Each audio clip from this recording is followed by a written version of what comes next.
محمد رسول اللہ اصل ایمان ہے، اصل اسلام ہے، لیکن اس اسلام کی دعوت کیا ہے؟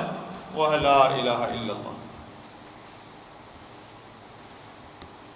وہ پیغام جو رسول اللہ صلی اللہ علیہ وسلم کو دے کر بھیجا گیا ہے وہ ہے لا الہ الا اللہ، اور آپ کی دعوت تھی قولوا لا الہ الا اللہ تفلحون، اے لوگو لا الہ الا اللہ کہہ دو، کامیاب ہو جاؤ گے۔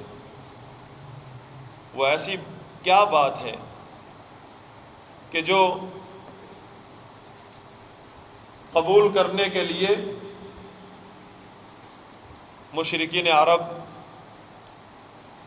جھجک گئے جب انہیں کہا گیا کہ میں ایک ایسی بات کی طرف بلاتا ہوں، ایک ایسے کلمے کی طرف بلاتا ہوں، اگر تم اسے قبول کر لو عرب و عجم تمہارے نیچے متحد ہو جائیں گے۔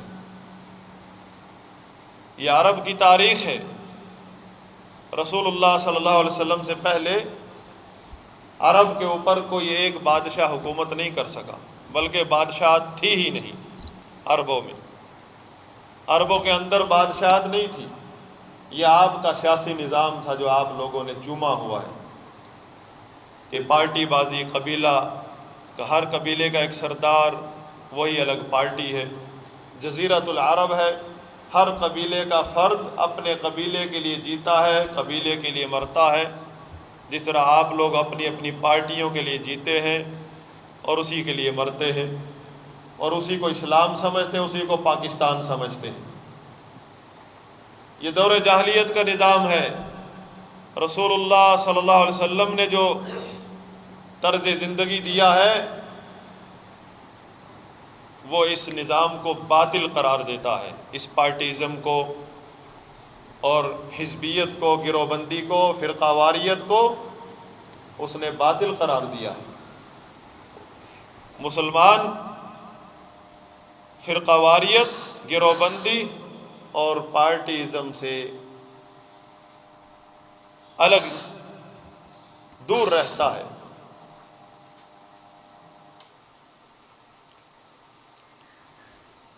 تو عرب کی یہ تاریخ ہے کہ ان کے اوپر کوئی بھی ایک ایسا حکمران نہیں آ سکا جو ان پر حکومت کر سکے جس کو وہ سارے تسلیم کر لیں، کیونکہ ہر پارٹی کا نظریہ یہ ہے کہ میرا سربراہ ہی اس قابل ہے کہ وہ پاکستان کا بڑا بنے، میری پارٹی ہی پاکستان کو چلا سکتی ہے، باقی نہیں، باقی چور ڈاکو ہیں، باقی جو ہے اس قابل نہیں ہے۔ یہ دور جاہلیت میں مشرکین کا نظریہ تھا کہ میرا ہی قبیلہ ہے، بس میرے قبیلے کا سردار وہ میرا سربراہ ہے۔ تو رسول اللہ صلی اللہ علیہ وسلم نے ان لوگوں کو توحید کے بعد جو سبق دیا اور جس چیز میں مخالفت کا سامنا ہوا رسول اللہ صلی اللہ علیہ وسلم کا، وہ یہی بات تھی کہ فرمایا یا ایھا الذین آمنوا اطیعوا اللہ واطیعوا الرسول، اے وہ لوگوں جو ایمان لے آئے ہو، ایک اللہ کی اطاعت کرو اور اس کے رسول کی اطاعت کرو، وَأُولِي الْأَمْرِ مِنْكُمْ، اور تم میں سے یعنی مسلمانوں میں سے، گروہ بندی پارٹی بازی تو ہے ہی نہیں اسلام میں، فرمایا دعوها انها نتنہ، اس کو چھوڑ دو، یہ بدبودار نعرے ہیں۔ صحابہ کرام سے بھی مقدس ہستیاں ہیں کوئی، ان صحابہ کرام کو قرآن میں اللہ نے لقب دیا ہے مہاجرین والانصار، کہ ایک دو قسم کے صحابہ ہیں، مہاجرین اور انصار۔ ایک دن کیا ہوا کہ صحابہ کو اپنے اس لقب پر فخر ہو گیا، اور تھوڑی سی بات پر جھگڑا ہوا تو مہاجرین نے نعرہ مارا او یا للمہاجرین، دوسروں نے کہا یا للانصار، دونوں ہی نبی صلی اللہ علیہ وسلم کے صحابہ ہیں، اور یہ الفاظ انہوں نے کہیں سے رجسٹرڈ نہیں کروائے بلکہ آسمانوں سے اترے ہیں۔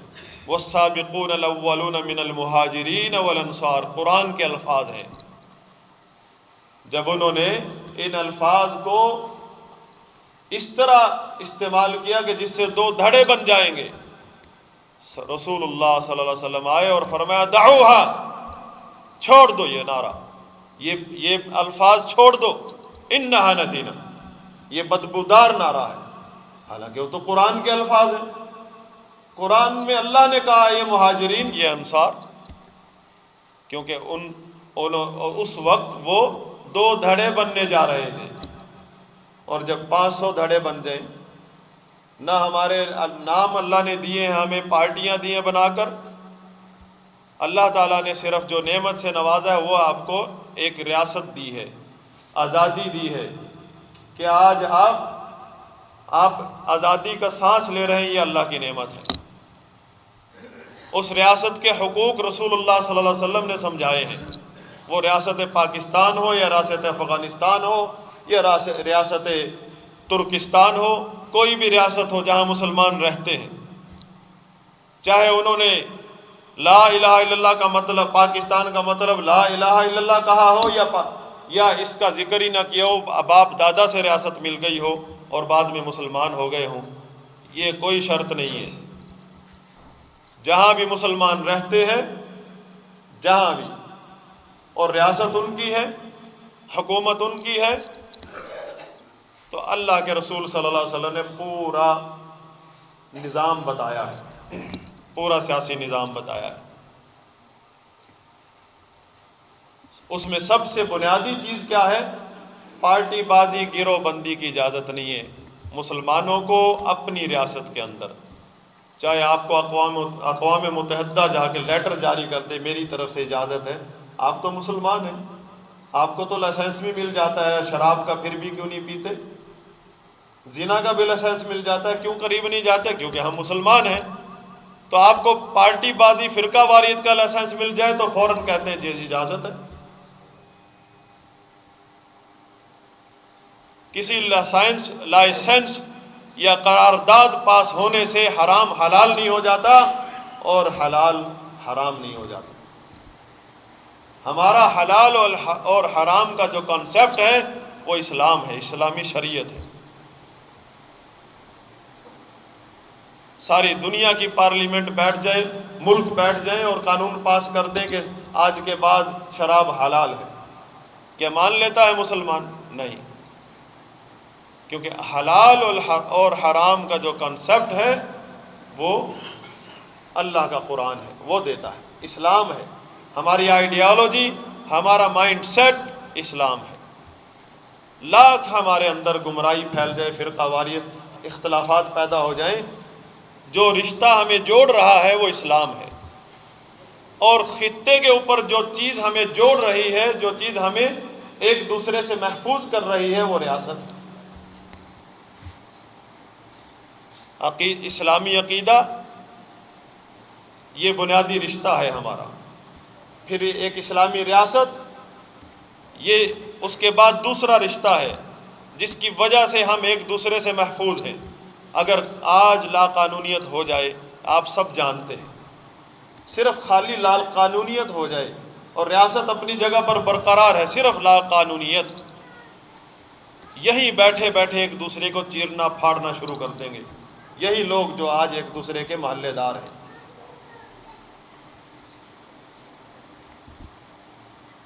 تو فرمایا وہ لوگ جو تم میں سے، یعنی تمہاری مسلمان قوم میں سے، تم پر مسلط ہو جائیں یا ان کو جائز طریقے سے، شرعی طریقے سے مقرر کر دیا جائے، جو بھی ہے، حکومت چل پڑی ہے، وَأُولِي الْأَمْرِ مِنْكُمْ، تمہیں اطاعت کرنی ہے۔ لیکن یہ قانون بتایا ہے کہ لا طاعۃ لمخلوق فی معصیۃ الخالق، لیکن کسی بھی موڑ پر جب خالق کائنات کی نافرمانی ہوتی ہو، پھر وہاں کسی کی اطاعت نہیں ہوگی اس بات میں، چاہے وہ والدین ہیں، چاہے خامد ہے، چاہے خلیفہ وقت ہے۔ جہاں نافرمانی ہو رہی ہو اللہ کی، یہ ایک بنیادی اصول دے دیا، کسی بھی دور میں ہو آپ، چاہے خلافت راشدہ کا دور ہے، چاہے آج کا گیا گزرا دور ہے، لیکن پابند کر دیا ہے ریاست کے نظام سے۔ آپ اپنا پرائیویٹ سربراہ نہیں بنا سکتے، امیر نہیں بنا سکتے، آپ کا امیر وہی ہے جو ریاست کا سربراہ ہے، کیونکہ پارٹی بازی حرام ہے۔ چاہے عقیدے کا اختلاف ہو جائے، ہمارے مسلک الگ الگ ہیں، پھر بھی مسلمان بنیادی طور پر تو سب مسلمان ہیں۔ بنیادی شرط یہ دیکھی جائے گی، آپ کا سربراہ مملکت اگر مسلمان ہے، خواہ وہ گمراہ ہے، آپ کے نزدیک وہ چور ہے، ڈاکو ہے، کرپٹ ہے، ظالم ہے، فاسق ہے، فاجر ہے، بلکہ اس سے بھی بڑی بات بتا دی ہے، وَإِن تَأَمَّرَ عَلَيْكُمْ عَبْدٌ حَبَشِيٌّ، چاہے اس ایک حبشی غلام تم پر مسلط ہو جائے۔ مجھے بتائیے، حبشی غلام جو ہے، آپ غلاموں کے بارے میں ذرا پڑھیے، غلام مارکیٹ کی چیز ہے، مارکیٹ میں بکتا ہے گوبھی آلو کے ساتھ، اور پھر حبشی غلام ہو جس کا فرمایا کشمش جیسا پھسا ہوا پچکا ہوا سر ہے، اس کی تو قیمت ہی نہیں ہے کچھ۔ آپ ایک اپنی بیمار کھوتی جا کے بیچ دیں، اس کے بدلے اچھا بھلا غلام لے آئیں، اس غلام کو کیسے کون سی ایسی طاقت ہے جو مسلط کر سکتی ہے ہم پر؟ جبکہ سامنے بڑے بڑے جرنیل صحابہ بیٹھے، انہیں بتایا جا رہا ہے کہ تم پر اگر وہ بھی مسلط ہو جائے تو فتنے کا حل کیا ہے؟ یعنی فتنہ ہے یہ، یہاں اشارہ ہے اس بات کہ کوئی خفیہ طاقت ہے، اس کو چاہے امپورٹڈ کہہ لیں، چاہے سلیکٹڈ کہہ لیں، جو بھی کہہ لیں، اس کے پیچھے کوئی طاقت ہے، اس کے اندر تو کچھ طاقت نہیں اپنی، اسے کوئی خرید کر لے کر آ کے بٹھا دیتا ہے آپ کے اوپر، وہ چاہے آپ کے اندر سے کوئی طاقت ہو سکتی ہے، چاہے باہر سے بھی طاقت ہو سکتی ہے، لیکن اصول دیا ہے، اصول، یہ اصول دین ہے، یہ عقیدے کی کتابوں میں یہ مسائل ڈسکس ہوتے ہیں۔ حل صحابہ کے جرنیل صحابہ کو بتایا گیا، وہاں خلفائے راشدین بھی، مستقبل کے خلفاء بھی بیٹھے ہیں، ابو بکر، عمر، عثمان، علی بھی بیٹھے ہیں، ابو عبیدہ بن جراح بھی بیٹھے ہیں، اور دیگر صحابہ، جرنیل صحابہ بھی ہیں، ان سب کو ایک فتنے سے خبردار کیا جا رہا ہے۔ کون سا فتنہ؟ سرکاری فتنہ، اسٹیٹ کا فتنہ، حکمران کا فتنہ، کہ اس کے پیچھے کوئی خفیہ طاقت بھی ہو سکتی ہے۔ وَإِن تَأَمَّرَ عَلَيْكُمْ عَبْدٌ حَبَشِيٌّ، فرمایا پھر بھی اوصیکم بتقوی اللہ، پہلی بات یہ کہ اللہ سے ڈرو، میں اس بات کی وصیت کرتا ہوں، اللہ سے ڈرنا ہے، میرے بعد جو ہے اللہ سے ڈرتے رہنا، تقوی اختیار کرو، کہ ہر وقت اس بات کے لیے تیار رہو کہ اللہ کا جو حکم ہوگا اس کے رسول کا، اس کے لیے جان بھی قربان ہے، نقصان بھی برداشت کروں گا، اپنے جذبات کو بھی کنٹرول میں رکھوں گا، اللہ اور اس کے رسول کے حکم کو دیکھوں گا، یہ تقوی ہے۔ اور فرمایا وَالسَّمْعِ وَالطَّاعَةِ، اور اس بات کا میں حکم دیتا ہوں تمہیں کہ حکمران کی سننی ہے اور ماننی ہے۔ پھر فرمایا وَإِن تَأَمَّرَ عَلَيْكُمْ عَبْدٌ حَبَشِيٌّ، اگرچہ تم پر وہ مسلط ہو جائے ایک بکاؤ مال، سامنے عوام کون سی ہے؟ ہمارے جیسے نہیں ہے، امت کے جرنیل صحابہ ہیں، جو اس امت کے امام ہیں، سبق دیا جا رہا ہے، فتنے کا حل بتایا جا رہا ہے، فتنے تو ہم نے دیکھ لیے ہیں، اور جو حل ہے اس سے آنکھیں بند کر لی ہیں، جو رسول اللہ صلی اللہ علیہ وسلم نے بتایا ہے حل، اور ہم امپورٹڈ نظریات کو اپنا دین بنا کر پھرتے ہیں۔ ویسے تو ہمارے نزدیک یہ بدعت، یہ بدعت، یہ شرک، یہ حرام، یہ حرام، اور امپورٹڈ سیاست کو ہم اسلام بنائے پھرتے ہیں، امپورٹڈ سیاسی نظریات۔ ایک ہوتا ہے السیاست الشرعیہ، مسلمانوں کا ایک سیاسی نظریہ ہے، یہ ضرور ہے کہ مسلمانوں میں شیطان، گمراہ لوگ مختلف چیزیں پیدا کر سکتے ہیں، ہمیشہ گمراہی کس کو کہتے ہیں؟ گمراہی کہتے کس کو ہیں؟ کہ مسلمان جو ہے اصل رستے سے ہٹ گیا، اس کا مطلب یہ نہیں کہ کافر ہو گیا، نعوذ باللہ۔ یہود و نصارہ کے نقش قدم پر چلنے کا کہا کہ نہیں کہا؟ یہود و نصارہ کے بارے میں قرآن اور حدیث جگہ جگہ ذکر ہے، یہود و نصارہ کی یہ گمراہی، یہ گمراہی، یہ گمراہی۔ ایک جملہ فرمایا نبی صلی اللہ علیہ وسلم نے، لَتَتَّبِعُنَّ سَنَنَ مَنْ كَانَ قَبْلَكُمْ، یہ جتنی بھی گمراہیاں ذکر ہوئی ہیں نا قرآن میں، حدیث میں، حتیٰ کہ نبیوں تک کو قتل کر دیتے تھے، فرمایا یہ میری امت کے گمراہ لوگ ایک ایک نقش قدم پر چلیں گے، ایک ایک چیز پر چلیں گے، ان کی ہر گمراہی، میری امت کے گمراہ لوگ جو بدعتی لوگ ہیں چھوڑیں گے نہیں، تو اگر میں نے کہہ دیا ہے آپ کو کہ آپ کا جو سیاسی نظریہ جو ہمارے اندر پھیلا ہوا ہے یہ امپورٹڈ ہے، یہ یہود و نصارہ سے آیا ہے، یہ اسلامی نہیں ہے، آپ کی داڑھی کی وجہ سے کوئی چیز اسلامی نہیں ہو جاتی کہ آپ داڑھی رکھ کے جائے سینما میں بیٹھ جائے تو اسلامی سینما ہو گیا، آپ داڑھی رکھ کے جو ہے آوارہ گردی کرنے لگ جائیں، آپ کی آوارہ گردی جہاد بن گئی ماشاءاللہ۔ ہاں جی، ہر چیز کے اصول و ضوابط ہیں قرآن و حدیث میں۔ تو کیا ہے مسلمانوں کا نظریہ کیا ہے؟ سب سے پہلی بنیادی چیز یہ ہے کہ اس مسلمانوں کے توحید کے بعد جس چیز میں رسول اللہ صلی اللہ علیہ وسلم کو مخالفت کا سامنا ہوا وہ ہے اسٹیٹ ایک کا جو نظریہ ہے جو دیا رسول اللہ صلی اللہ علیہ وسلم نے عربوں کو، عربوں کے باپ دادا نے بھی نہیں سنا تھا یہ کہ ایک اسٹیٹ ہوتی ہے اور اس کا ایک سسٹم ہوتا ہے، ایک سربراہ مملکت ہوتا ہے، اور وہ اپنے قبیلے سے بھی ہو سکتا ہے، کسی دوسرے قبیلے سے بھی ہو سکتا ہے، اپنے مسلک کا بھی ہو سکتا ہے، کسی دوسرے مسلک کا بھی ہو سکتا ہے، لیکن بنیادی شرط ہے کہ مسلمان ہونا چاہیے۔ اور نظریہ دیا کہ وہ تمام مسلمانوں کا امیر ہے، وہ اسے امیر کہتے ہیں چاہے اس کی داڑھی ہے نہیں ہے، وہ عالم دین ہے کہ نہیں ہے۔ ہم نے اپنا ذاتی نظریہ بنا لیا، رسول اللہ صلی اللہ علیہ وسلم اور صحابہ اور امت اسلامیہ کا نظریہ چھوڑ دیا۔ جب سے انگریز آیا ہمارے ملکوں میں یہ نظریے ناپید ہو گئے، انگریز کے آنے تک مسلمانوں کے اندر یہ نظریہ زندہ تھا، مسلمان ہوش میں تھے۔ جو ہی انگریز نے 1 صدی 1.5 صدی دبا کر رکھا اور نظریات چینج کر دیے۔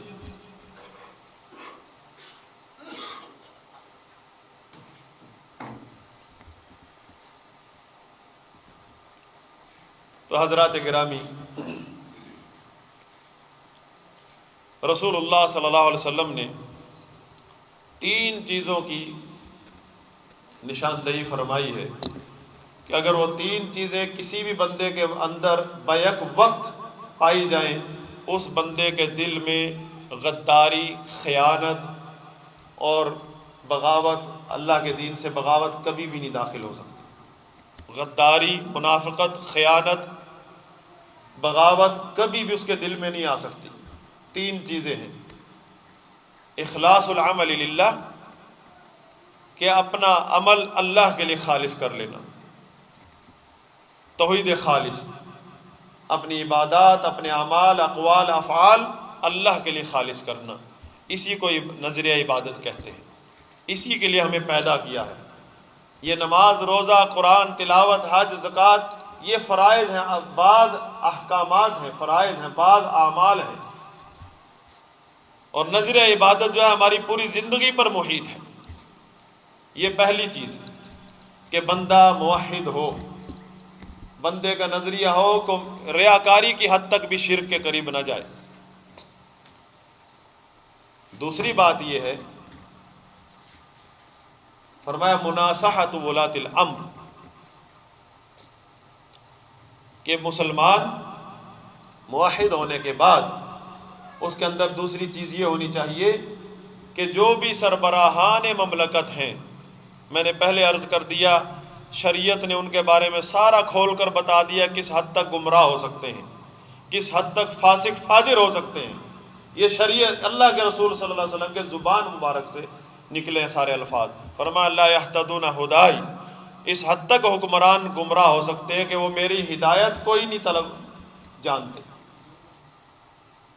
قبول ہی نہیں کر سکتے۔ وہ ہدایت یہ کیا ہے؟ ہدایت قرآن و حدیث، یعنی اسلامیات کا علم ہی نہیں ہے اس کے پاس، اسلامک سٹڈیز، اسلامک ایجوکیشن، اس کا علم نہیں ہے۔ لا یہتدون، جب ان کو ہدایت ہی نہیں ہے، علم ہی نہیں ہے، کیا کریں گے آگے؟ لیکن یہ بتایا اس حد تک گمراہ ہو سکتے ہیں حکمران۔ دوسری بات بتائی وَلَا يَسْتَنُّونَ بِسُنَّتِي، چلو بندہ کے پاس علم نہ ہو، ماحول سے طریقہ کار سیکھ لیتا ہے مسلمانوں کا، یہ بھی نہیں ہوگا ان میں، مسلمانوں کے سربراہان میں۔ صحابہ کو بتایا جا رہا ہے، ہم جیسے ٹھیکیدار نہیں تھے اس وقت، صحابہ جو دین کے امام ہیں، ہم تو ٹھیکیدار ہیں، ہمیں تو ہر چیز کا غم ہے۔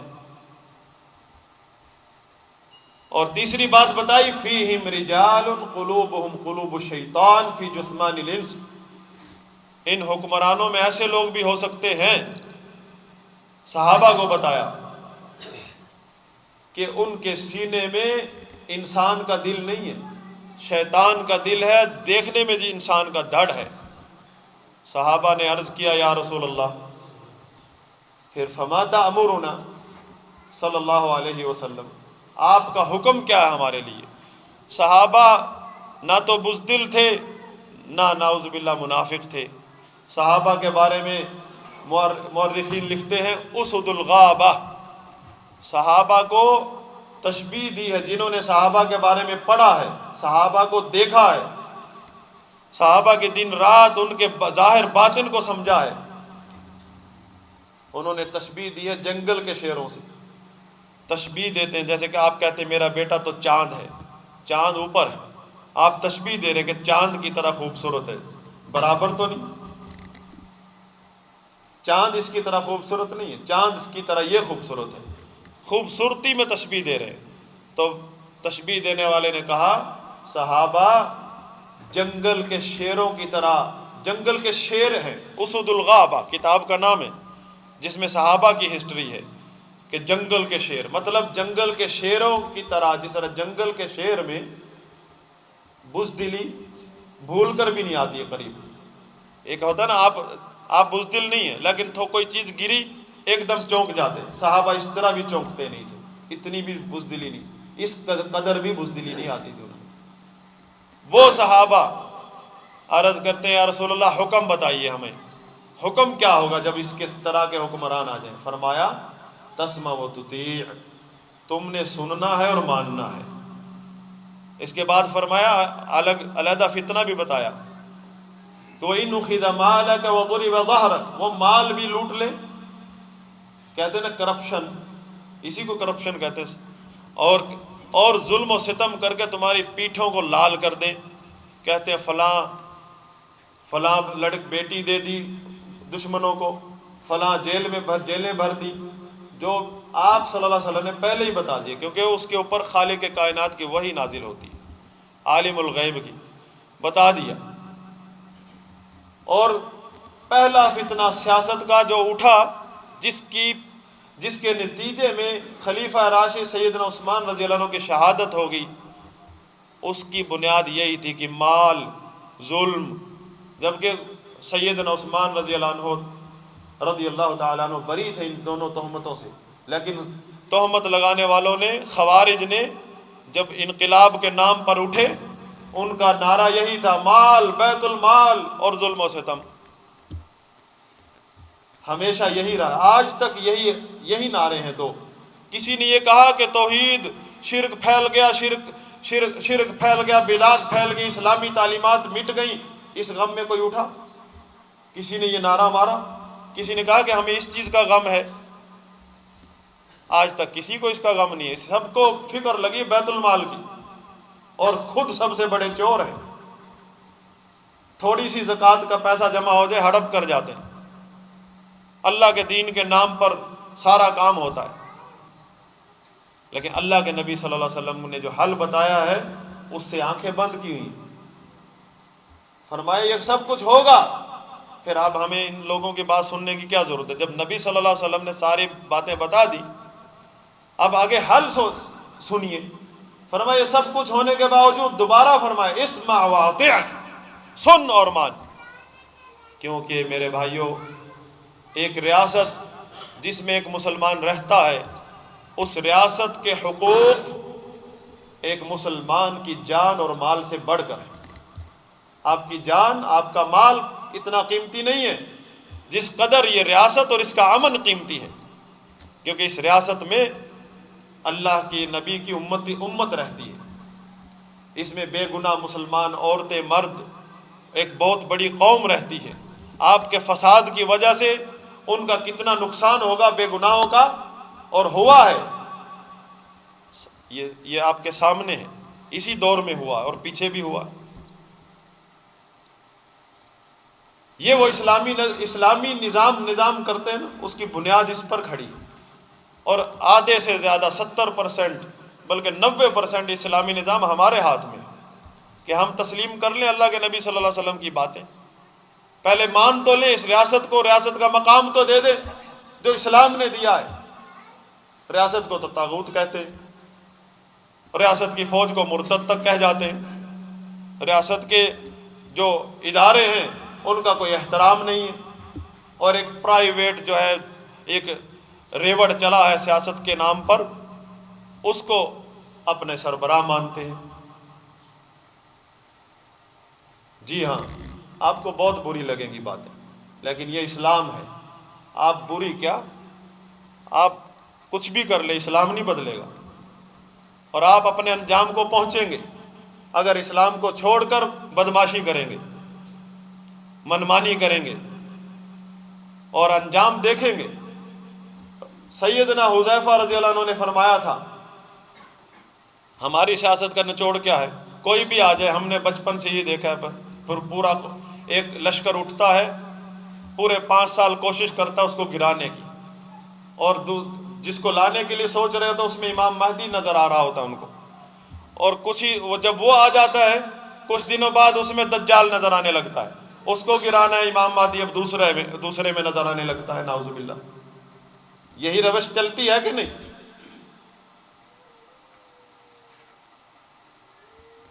حضرات گرامی، اسلام کا جو نظریہ ہے ریاست اور ریاست کے حکمران اور عوام کے بارے میں، اس کو جاننے کے لیے آپ کبھی یہ اسلامی سیاستدانوں سے پوچھئے کہ اسلامی سیاست کی کتاب کون سی ہے، اللہ کی قسم آپ کو نہیں بتا سکیں گے، اور آپ کو گمراہ تو کریں گے کہ اسلام میں بھی سیاست ہے، اسلام میں بھی سیاست۔ جی وہ کتاب کون سی؟ قرآن کی کون سی سورت ہے؟ حدیث کی کون سی کتاب ہے؟ بخاری شریف میں کون سے چیپٹر میں ہے وہ سیاست؟ جیسے کتاب الصلاۃ، نماز کا چیپٹر الگ ہے، بزنس کا الگ ہے، نہیں بتا سکتے، ہمارا تجربہ ہے، ہم انہی میں رہتے۔ اسلام کی سیاست کی بنیادی چیز یہ ہے کہ لوگوں اپنی ریاست کا ایک شہری بن کے رہو، اور آپ کا جو اپنا ایک رول بنتا ہے وہ ادا کرو، چاہے باپ کا رول ہے، بیٹے کا رول ہے، ایک شہری کا رول ادا کرو۔ اگر آپ ایک شہری بن کے زندگی بسر کرو گے اور علم سے جڑو، آپ کی یہ زندگی جو ہے اصولوں پر، اسلامی اصولوں پر زندگی بسر کرنا، اس سے پوری امت مستفید ہوگی، بارڈر پار بھی مسلمانوں کو فائدہ ہوگا اس کا، اتنی برکت کی ہوائیں چلیں گی۔ اور یہ جو انقلابی ذہن ہے یہودیوں سے لیا ہوا، اس کی برکتیں کیا، نحوست سے آپ کا گھر بھی جل چکا ہے، آپ کا گھر نحوست سے اٹا پڑا ہے، ہر جگہ کرسی سیاست۔ آج سے 20 سال پہلے یہ فتنہ نہیں تھا، جبکہ اہل سنت کا اس بات پر اتفاق ہے، خوارج جو اس امت کے بدترین لوگ ہیں ان کا ایشو ہی کرسی ہے۔ حسن بصری رحمۃ اللہ علیہ سے پوچھا گیا، آپ ان خوارج کے بارے میں کیا کہتے ہیں؟ کہنے لگے سرے کے دنیا دار ہیں۔ سب تعجب کرنے لگے، خوارج دنیا دار؟ خوارج تو ہر وقت قرآن پڑھتے روتے ہیں۔ اللہ کے نبی نے فرمایا، نمازیں آپ ان کی نمازوں کو دیکھو گے تو اپنی نمازیں بیکار سمجھو گے، یہ کس طرح دنیا دار ہو گئے؟ اور ان کے تو ہاتھ میں شریعت یا شہادت، ہر وقت مر مٹنے کے لیے تیار ہیں۔ آج کل تو اپنے آپ کو اڑا دیتے ہیں،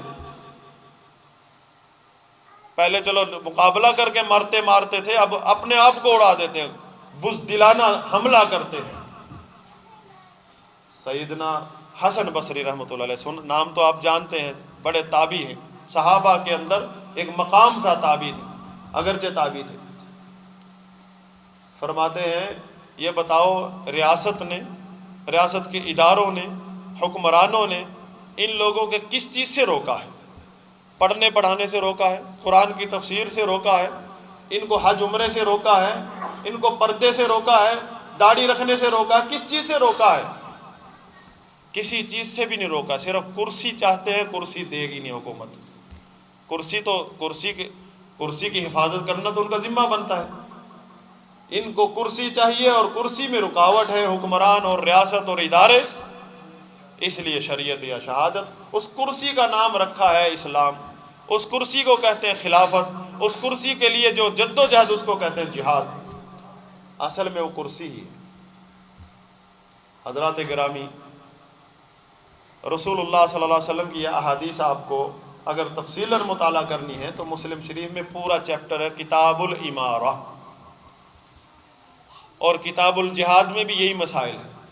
بخاری شریف میں کتاب الفتن، اس کے فوراً بعد کتاب الاحکام، احکام مطلب حکومت کے مسائل، اور کتاب القضاء ہر حدیث کی کتاب میں۔ اس چھوٹے سے مختصر سے خطبے میں میں نے اپنی طرف سے پوری کوشش کی ہے کہ آپ کو اسلامک آئیڈیالوجی کی تھوڑی سی روشنی دکھا دوں۔ ہو سکتا ہے آپ کو نہ سننے میں باتیں ملتی ہوں، اللہ سے دعا ہے کہ اللہ تعالی ہمارے لیے علم نافع کا راستہ آسان فرمائے، اور جتنے بھی لوگ اس علم میں رکاوٹ ہیں اور اس علم کو بگاڑ کر پیش کرتے ہیں اور لوگوں کو گمراہ کرتے ہیں، اللہ تعالی ہمیں ان کے شر سے محفوظ رکھے۔ وآخر دعوانا الحمدللہ رب العالمین۔ اللہ تعالیٰ کا فرمان ہے وَاعْتَصِمُوا بِحَبْلِ اللَّهِ جَمِيعًا وَلَا تَفَرَّقُوا، اللہ کی رسی کو مضبوطی سے تھام لو اور تفرقے میں مت پڑو۔ تفرقہ چاہے مذہبی ہو یا سیاسی ہو، مسلمان کے لیے حرام ہے، کہ وہ مسلمان اللہ کی، اب سوال یہ کہ وہ رسی کون سی ہے جس کو ہم پکڑیں۔ رسی کی صحابہ نے جو تفسیر کی ہے، ایک ہے قرآن، اور دوسری تفسیر ہے رسی کا مطلب جماعت، اور جماعت کا مطلب کیا ہے کہ مسلمانوں کا اتحاد، اور شریعت میں مسلمانوں کے اتحاد کی دو ہی شکلیں ہیں، تیسری نہیں ہے۔ ایک ہے صحابہ کرام، وہ طریقہ جس پر رسول اللہ صلی اللہ علیہ وسلم اور صحابہ ہیں، وہ کنسیپٹ، وہ آئیڈیا یا مائنڈ سیٹ اسلام کا جو صحابہ نے سمجھا ہے، اس کو اگر آپ پکڑ لیتے ہو، سارا ملک آپ کو تنہا چھوڑ دیتا ہے، آپ اکیلے ہی جماعت ہو۔ یہ نہیں ہے کہ آپ لوگوں کے ساتھ لگ جاؤ، لوگ گمراہ ہو گئے تو آپ بھی گمراہ ہو جاؤ۔ فرمایا وَإِن كُنْتَ وَحْدَكَ فَأَنْتَ الْجَمَاعَةُ، اگرچہ آپ اکیلے ہی کیوں نہ ہو، آپ ہی جماعت ہیں، کیونکہ آپ نے وہ راستہ نہیں چھوڑا ہے۔ دوسرا جماعت کا دوسرا کانسیپٹ، دوسرا جماعت کا جو دوسرا تصور ہے وہ اسٹیٹ ہے، ریاست، جس میں ایک سسٹم میں پوری قوم رہتی ہے، مختلف قبیلے ہیں، مختلف قبیلے ایک دوسرے سے بڑھ کر ہیں، اور مختلف مسالک بھی ہے کہ رسول اللہ صلی اللہ علیہ وسلم نے بتایا کہ میری امت کے فرقے بن جائیں گے، اس کی بھی حقیقت ہے، لیکن اس کے باوجود امت کو اجازت نہیں ہے کہ وہ اپنے اپنے فرقے کا امیر بنا لے، اپنے اپنے قبیلے کا اور اپنی اپنی جماعت کا امیر بنا لے اور سیٹ اپ بنا لے۔ سیٹ اپ ہمارا ریاست ہے، ریاست کے سسٹم میں اپنا رول ادا کرو، یہ فرض ہے آپ کا۔ اور صحابی کہتے ہیں عبداللہ بن مسعود، اللہ کی رسی سے مراد جماعت المسلمین، یعنی مسلمانوں کا وہ اتحاد جو ایک ریاست اور حکومت کی شکل میں ہوتا ہے۔ سرکاری ادارے ریاست کو چلاتے ہیں اور مسلمان جو ہیں ایک شہری بن کے اپنا رول ادا کرتے ہیں، اور ہمیشہ عقیدہ سامنے رکھتے ہیں کہ اللہ کی نافرمانی کہیں بھی نہیں کر سکتے، کسی کی اطاعت بھی نہیں کر سکتے۔ تو جماعت کے دو ہی کانسیپٹ ہیں، ایک ہے عقیدہ وہ رستہ، وہ مسلک جس پر رسول اللہ صلی اللہ علیہ وسلم اور صحابہ ہیں، اور دوسرا مسلمانوں کی ریاست۔ مسلمانوں کی ریاست ہوتے ہوئے آپ کسی گروہ بندی کا شکار ہونے کی اجازت نہیں ہے، نہ مذہب کے نام پر نہ سیاست کے نام پر۔ ہاں، اسلام ریاست کے جو ادارے ہیں ان کا ساتھ دینا، تعاون کرنا، ان کی اطاعت کرنا آپ پر فرض ہے، ان کا ایک مقام ہے۔ جس طرح آپ نے ایک پلاٹ خریدا، مدرسہ بنا لیا، مسجد بنا لی، اور جب جو ہی اس میں آتے ہو جوتے اتار دیتے ہو، اسی طرح ریاست کا بھی مقام بتایا ہے اسلام نے۔ ریاست میں رہتے ہو تو اس کا لحاظ کرو، ریاست میں رہتے ہو تو اس کے مقام کو دیکھو، شرعی مقام کو۔ آپ کے کسی جملے کی وجہ سے، آپ کی کسی حرکت کی وجہ سے کوئی فساد نہ کھڑا ہو جائے جس کی وجہ سے امن برباد ہو جائے، اور ایسی چنگاری نہ بن جائے آپ کی بات یا آپ کا کوئی ایکشن کہ بعد میں آنے والے بھگتیں اس کا نتیجہ۔ اور منہج اہل سنت، منہج اہل حدیث اسی بات کی ترغیب دیتا ہے، اور جتنی بھی تحریکیں تنظیمیں ہیں اس سے ہمارے مسلک کا کوئی تعلق نہیں ہے۔ اللہ سے دعا ہے کہ اللہ تعالی ہمیں خالص کتاب و سنت پر، صحابہ کے طریقے پر چلنے کی توفیق عطا فرمائے، اور جو اسلام نے حقوق دیے ہیں، ریاست کے ہوں، ماں باپ کے ہوں، معاشرے کے ہوں، اپنے دوست احباب کے، رشتہ داروں کے، ان کو پورا ادا کرنے کی توفیق عطا فرمائے۔ اللہم آتنا فی الدنیا حسنہ وفی الآخرۃ حسنہ وقنا عذاب النار۔ اللہم اعز الاسلام والمسلمین واذل الشرک والمشرکین ودمر اعداءک اعداء الدین۔ اللہم آتنا فی الدنیا حسنہ وفی الآخرۃ حسنہ وقنا عذاب النار، والحمد للہ رب العالمین۔